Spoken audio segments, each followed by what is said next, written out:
London, 1967. Pete Townshend watched Eric Clapton play a flawless guitar solo at the Saville Theatre and felt something between admiration and irritation. Clapton was being called God, every note perfect, every technique executed with precision. Meanwhile, Pete was smashing guitars, flailing his arm in windmills, playing with controlled chaos. After the show, Pete found Clapton backstage and said something that would define their relationship for decades. "You're too polished, Eric. You play like you're afraid to make mistakes. Rock and roll needs chaos, not perfection." Clapton, who'd spent years perfecting his technique, was offended. But Pete wasn't finished. The Who destroys. Cream performs. That's the difference between us. What followed was a debate about artistic philosophy that split British rock into two camps: precision versus passion, control versus chaos, the careful virtuoso versus the reckless artist. The mid-1960s British rock scene was small enough that everyone knew everyone, and the divisions were sharp. You were either a blues purist like Clapton, reverently studying American masters and trying to honor their tradition, or you were a mod like Pete Townshend, aggressively British, fashion-forward, and determined to create something entirely new rather than copy something old. Eric Clapton, at 22, had already been through two major bands, the Yardbirds and John Mayall's Bluesbreakers, and was now in Cream with Jack Bruce and Ginger Baker. His approach to guitar was almost scholarly. He practiced for hours, studied Robert Johnson and B.B. King, worked on getting his tone and technique as close to perfect as possible. When he played, it was controlled, precise, emotionally expressive, but technically flawless. Pete, at 22, was The Who's guitarist, songwriter, and conceptual leader. He'd studied art school philosophies about destruction and creation. His guitar playing was aggressive, rhythmic, often deliberately rough. He'd invented the windmill, that distinctive arm-flailing motion that looked more like an attack than a technique. And famously, he'd end many Who performances by smashing his guitar to pieces, destroying the very instrument he'd been using to create music. These weren't just different styles, they were fundamentally opposed philosophies about what rock and roll was supposed to be.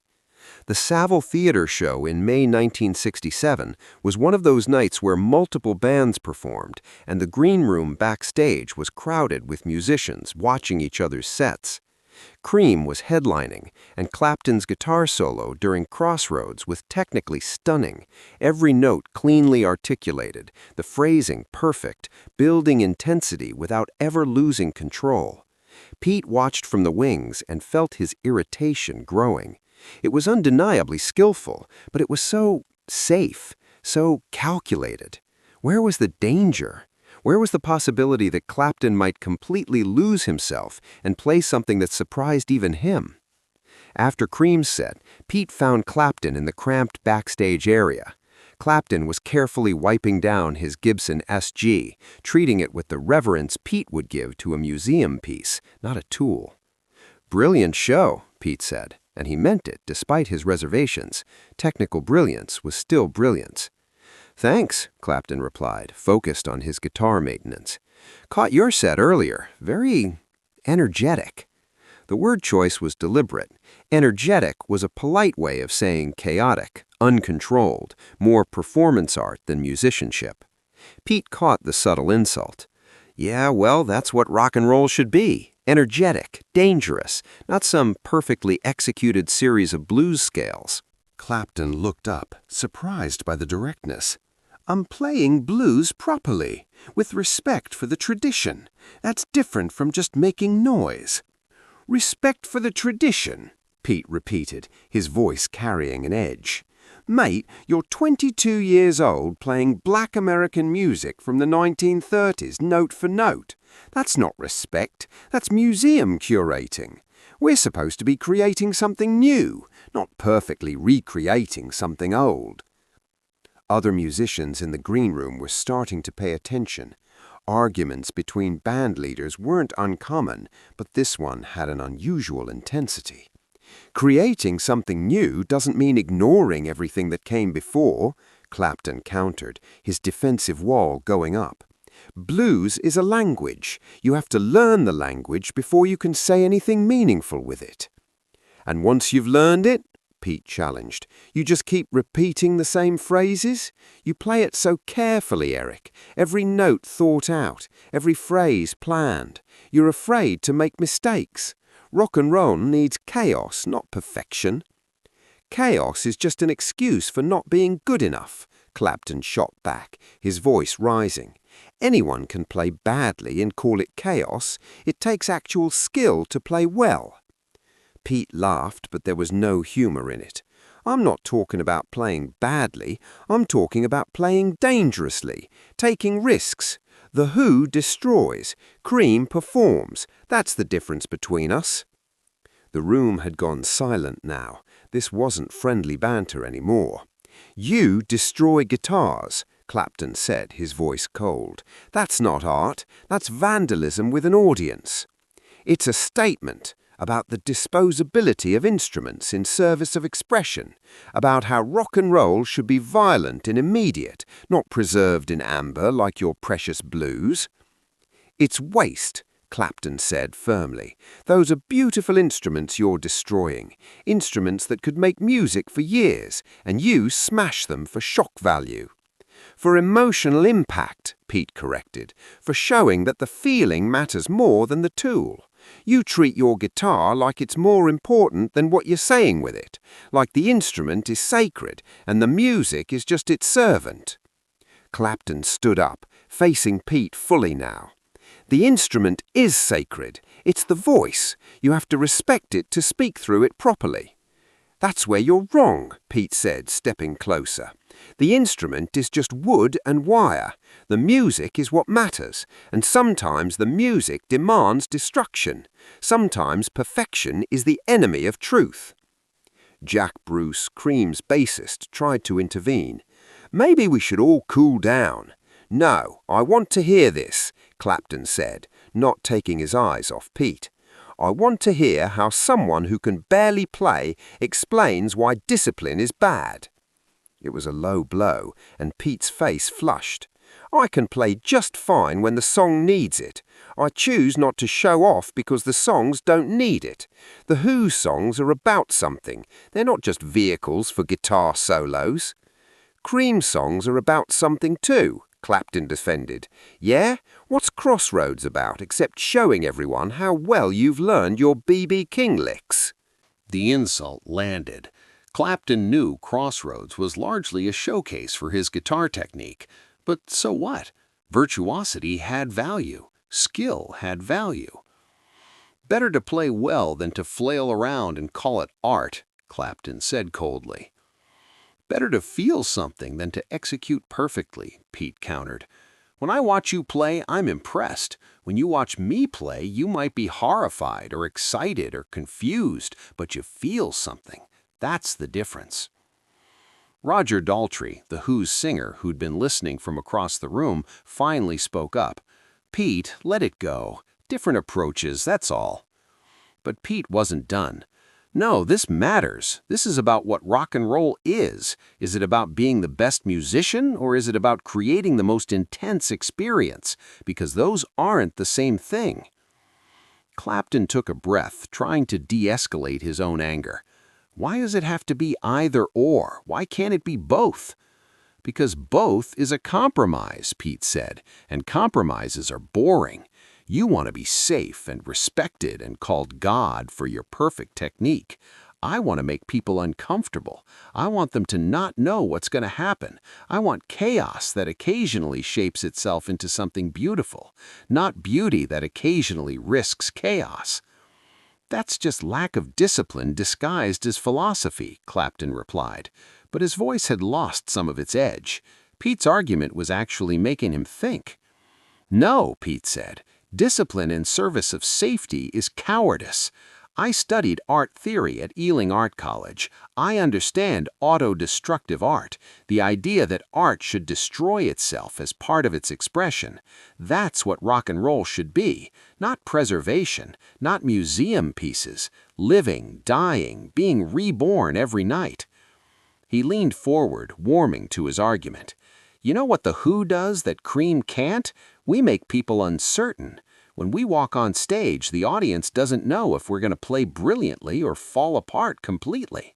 Sometimes we do both in the same song. That uncertainty, that's alive. When Cream walks on stage, everyone knows exactly what they're going to get. Perfect execution of blues-based compositions. Brilliant, sure, but predictable, safe. Safe? Clapton's voice rose. Have you heard Spoonful? We jam for 20 minutes, improvising, taking risks. Within the safety of blues structure, Pete interrupted. You're improvising using a language you've completely mastered. That's not risk. That's controlled variation within a known framework. Risk is playing something you don't know how to play. Risk is failing publicly. Risk is destroying something you've created because the feeling demands it. So smashing a guitar is more valuable than learning to play one properly? It's more honest, Pete said flatly. When I smash a guitar, I'm showing that the music I just created mattered more than the tool I used to create it. When you carefully maintain your Gibson, you're showing that the tool matters more than the moment. You're preserving your ability to repeat yourself. I'm destroying my ability to be comfortable. Clapton sat back down, his anger giving way to something more contemplative. So when I perfect a blues solo, you see that as death? I see it as embalming, Pete said, also sitting.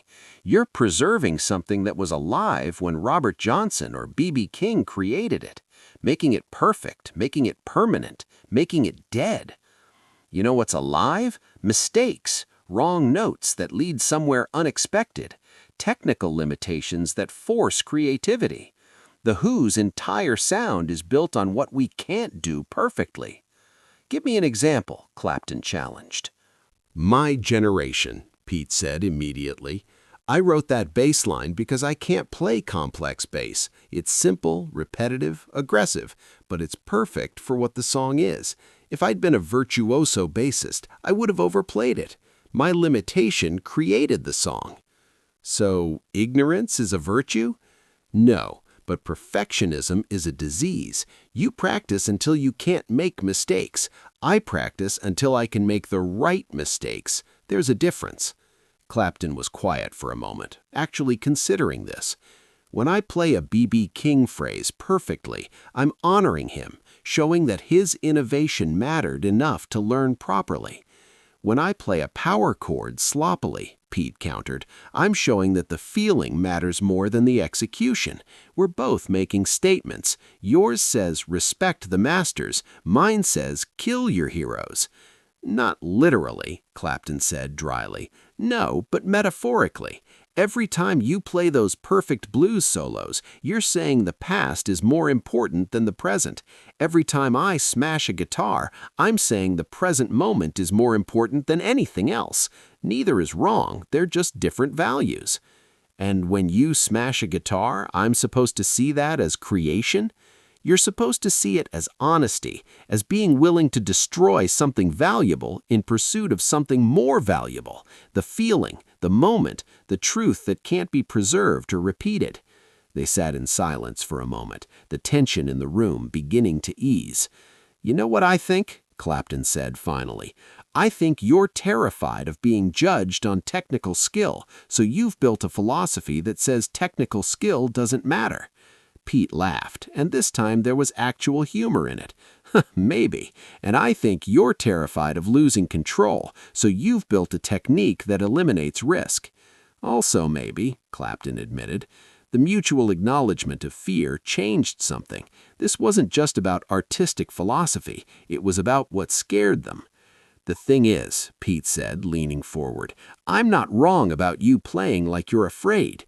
Every note calculated, every risk minimized. When's the last time you played something that genuinely surprised you?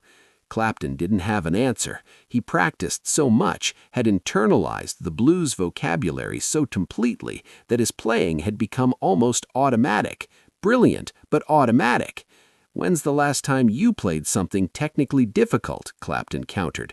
"When's the last time you pushed yourself past your comfort zone skill-wise?" Pete also didn't have an immediate answer. His rhythmic, aggressive style was effective, but had settled into patterns. "Maybe we're both in cages," Clapton said slowly. "Mine is perfection, yours is chaos." "Maybe, but at least my cage has broken walls you can climb through. Your cage is so perfectly constructed that escape is impossible." The argument didn't end with resolution or agreement. They were too different, their approaches too opposed, their philosophies too hardened, but something shifted in how they saw each other. Over the following years, they developed a grudging respect. Pete would acknowledge Clapton's technical brilliance even while dismissing its importance. Clapton would admit The Who's performances were powerful even while maintaining they were theatrically chaotic rather than musically sophisticated. When Cream broke up in 1968, Pete told an interviewer, "Eric's better off. Cream was too much technique chasing itself. He needs something messier." It was vintage Pete, simultaneously compliment and insult. When The Who released Tommy in 1969, Clapton said in response, "Pete's finally learning that structure and technique aren't enemies of emotion. He's maturing." It was vintage Clapton, acknowledging growth while implying previous inadequacy. They never became friends exactly, but they became necessary opposites, each defining themselves partially in opposition to the other. The perfect technician versus the controlled destroyer. Blues reverence versus mod aggression. God versus the windmill. British rock needed both. The precision players who honored tradition and pushed technical boundaries, and the chaos players who smashed conventions and created something violently new. Neither was right or wrong, they were just different answers to the same question. What should rock and roll be? Eric Clapton continued perfecting his technique, becoming one of history's most technically accomplished guitarists. But after that conversation with Pete, something shifted. He took more risks. His solos became slightly less calculated, slightly more willing to venture into unknown territory, slightly more willing to fail publicly, slightly more alive. He'd still never smash a guitar, that wasn't his nature, but he'd occasionally leave a mistake in a recording if it felt right emotionally. Pete Townshend continued smashing guitars and flailing his windmill arm, but he also became a more sophisticated songwriter and player, incorporating more technique while maintaining his aggressive approach. Tommy proved he could build complex musical structures. Who's Next showed he understood dynamics and arrangement. The chaos remained, but it was increasingly intentional chaos, controlled destruction rather than simple mayhem. Both learned from the argument, even if neither would ever publicly admit it. Pete taught Clapton that perfection can be a prison. Clapton taught Pete that chaos without skill is just noise. The difference between them was never resolved because it didn't need to be. Rock and roll is big enough for both the careful virtuoso and the reckless artist, for the player who treats their guitar like a sacred object and the player who treats it as disposable tool, for God and for the windmill. Years later, when asked about that backstage argument, Pete Townshend said, "Eric's the most disciplined guitarist I've ever known. That discipline makes him brilliant. It also makes him limited. He's perfect at what he does, which means he can't do anything else." And Eric Clapton, when asked about Pete, "Pete's the most fearless performer I've met. That fearlessness makes him powerful. It also makes him sloppy. He'll risk everything for a moment, which means he can't build toward perfection." Two different philosophies, two different approaches, both essential to understanding what rock and roll can be. The precision that elevates, the chaos that liberates, the God who never makes mistakes, the windmill who makes mistakes part of the art. The Who destroyed, Cream performed, and British rock was richer for having both.